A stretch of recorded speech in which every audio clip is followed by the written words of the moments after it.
Ballerina from the World of John Wick. Now, some of you guys might be saying, Tony, did you review the other John Wick things? I actually reviewed all the John Wick things with Gil. One of the most watched episodes of Hack the Movies. No, it was not, which is why you notice Ballerina is on a monthly wrap up. One of the episodes of Hack the Movies. It's one of the episodes. Not a bad episode. It's actually a really good. It was Gil's first in studio episode. I studied hard. I watched every John Wick movie like 5 times each. I even watched the Continental series. Which is funny because the creators have since come out and been like, that was another thing. We're like, we weren't super involved with it, and that's why it didn't work. I'm like, I thought it was fine. I've watched more John Wick than the creators of John Wick. I have less issues with Continental than I do with Ballerina, to be honest.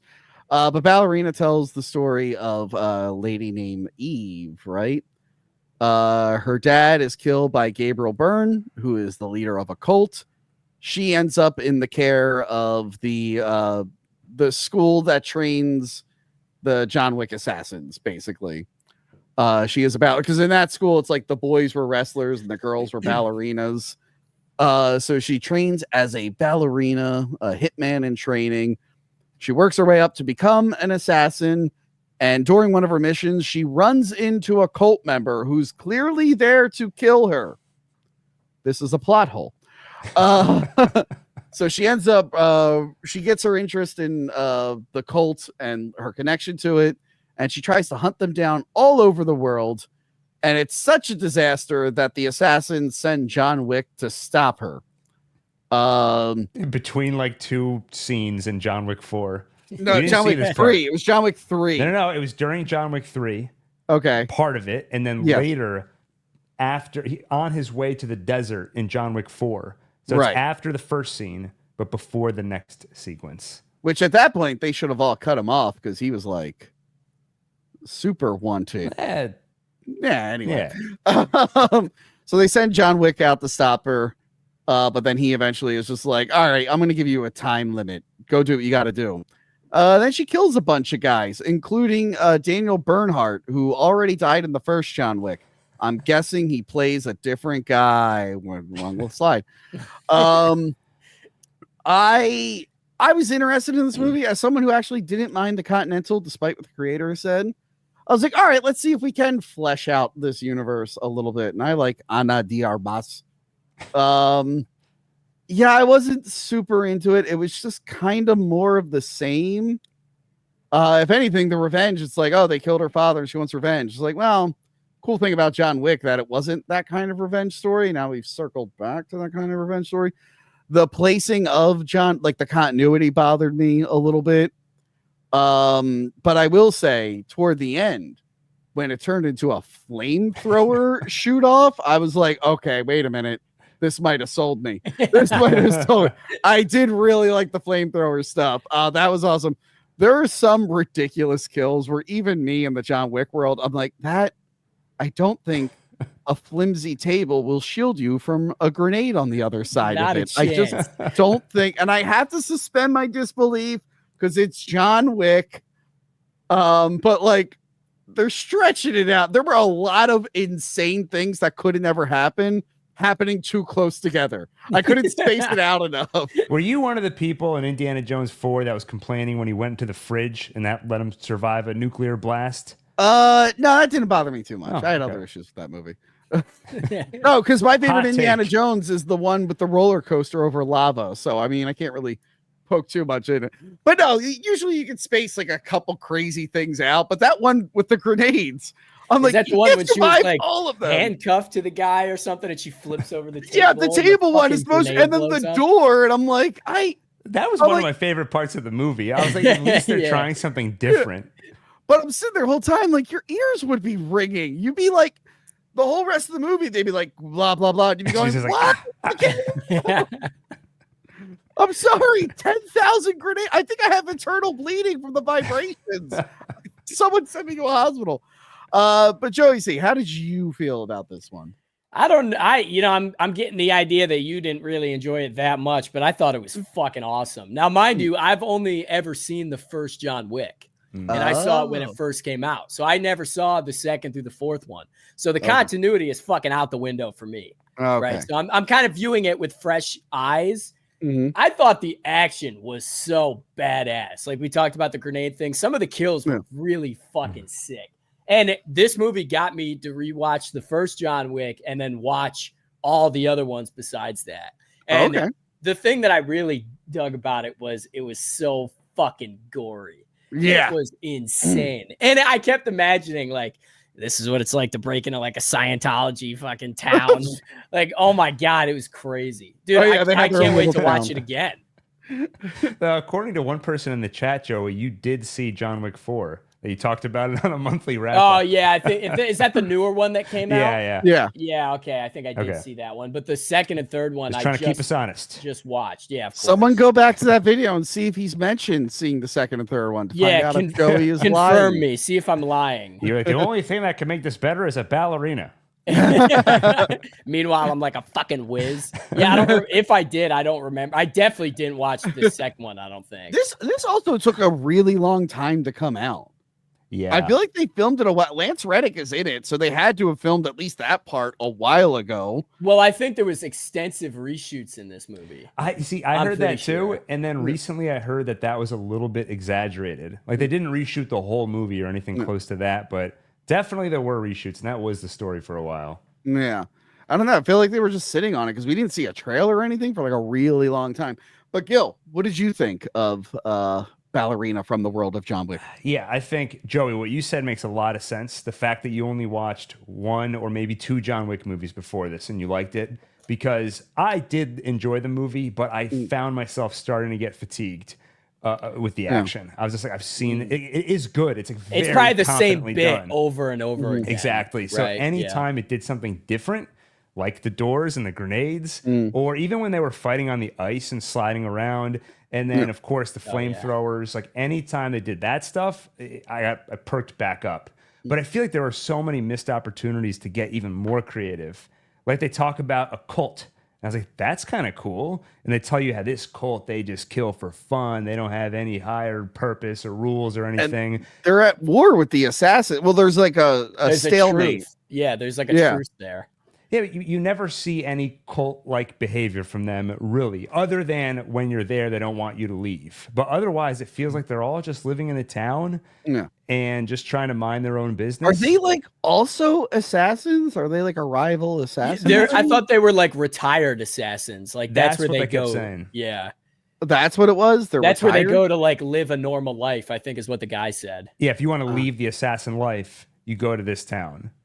But you're still in a cult and that's you're training. That's why it didn't really make sense to me. And it felt like a missed opportunity to show us some like weird cult stuff that would give this movie a little bit more personality and differentiate it a little bit from the other Wick movies. Yeah, because we learned from Continental the coin press to make all their coins is from the Roman Empire or something. So these people have been around for a very long time. So they could have done something. But yeah, we don't really get to learn more about the cult other than them currently. And I think I texted Gil like this glaring plot hole where a cult member spots her and attacks her, knowing who she is.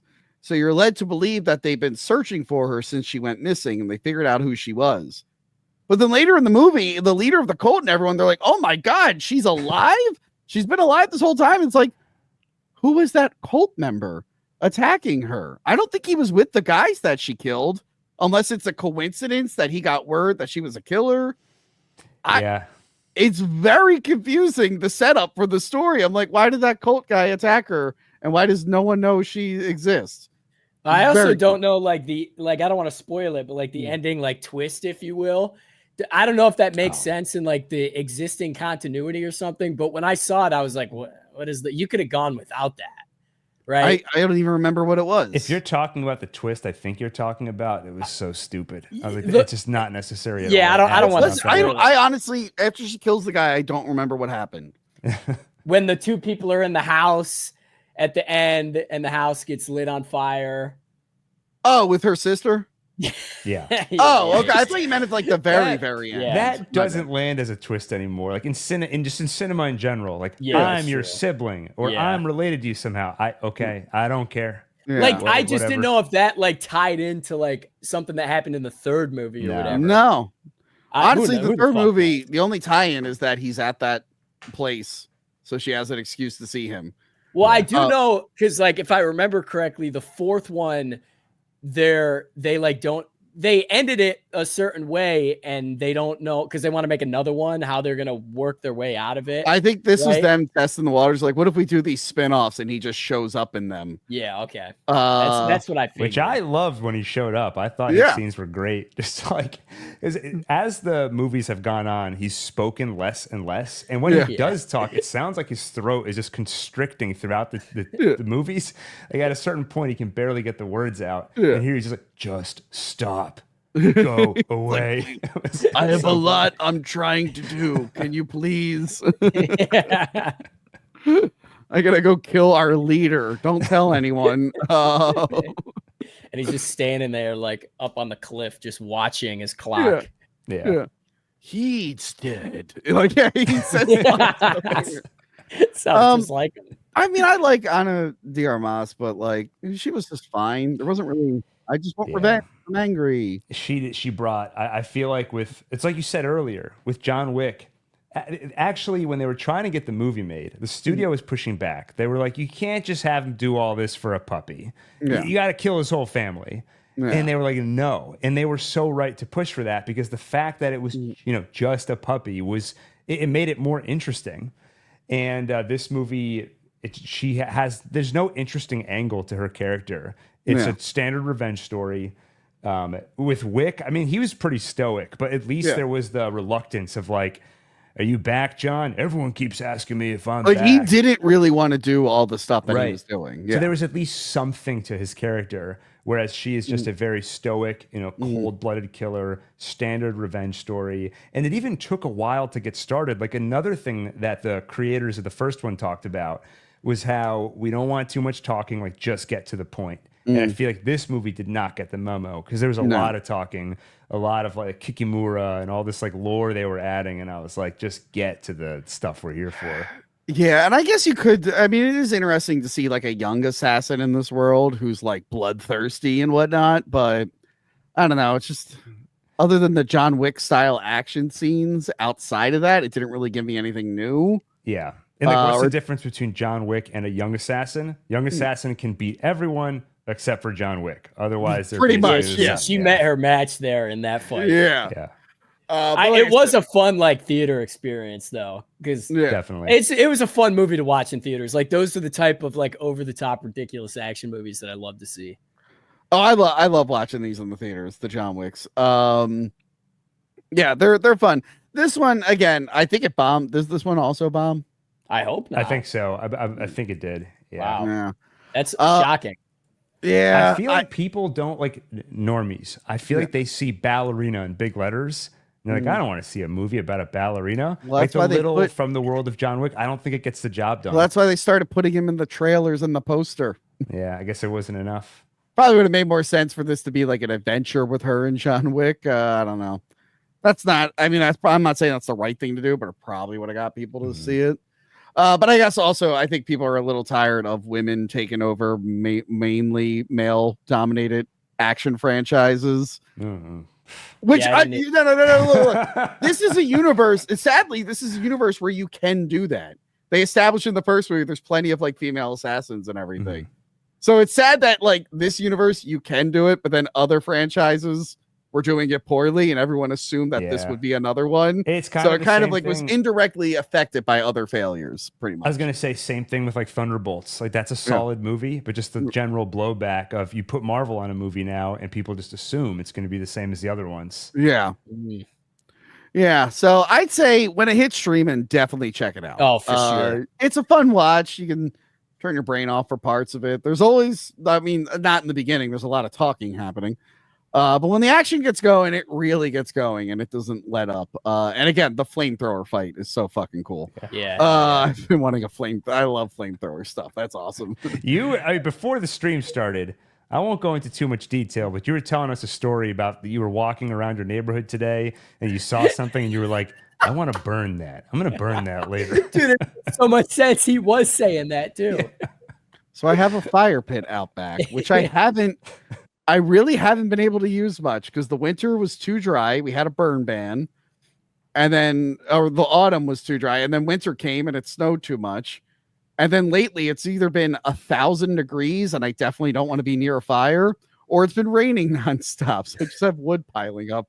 And my neighbors down the street have just had a branch on the side of the road for weeks now with all these dried leaves. And I'm like, man, that'll burn really nice in my fire pit. So today I was like, fuck it. I'm dragging it home. So I dragged a giant ass branch all the way to my house. His neighbors were terrified. They're looking at the window. Honey, there's a strange man, Antonio. He's dragging a branch off. Antonio's outside again. That never happens. Dragging it home as like a storm cloud's rolling in. I'm like, oh, this is a lightning rod. You should start a GoFundMe for a flamethrower instead of the championship belt this time. So there's a possibility where, well, either that. Earlier today there was a bear running around my block. Prison Mike came over to bring lunch, and we just get a Snapchat from him, and he's like, "There's a bear in the neighborhood." Hey, Prison Mike, you think we could burn that bear? Well, I'm saying there's a possibility that you guys, it would have been like 8:05. You'd have been like, "Where's that asshole Tony?" And I would have been mauled by a bear or struck by lightning. Fucker's late again. That's a bee just eaten alive. Like, ah. All right, that was Ballerina.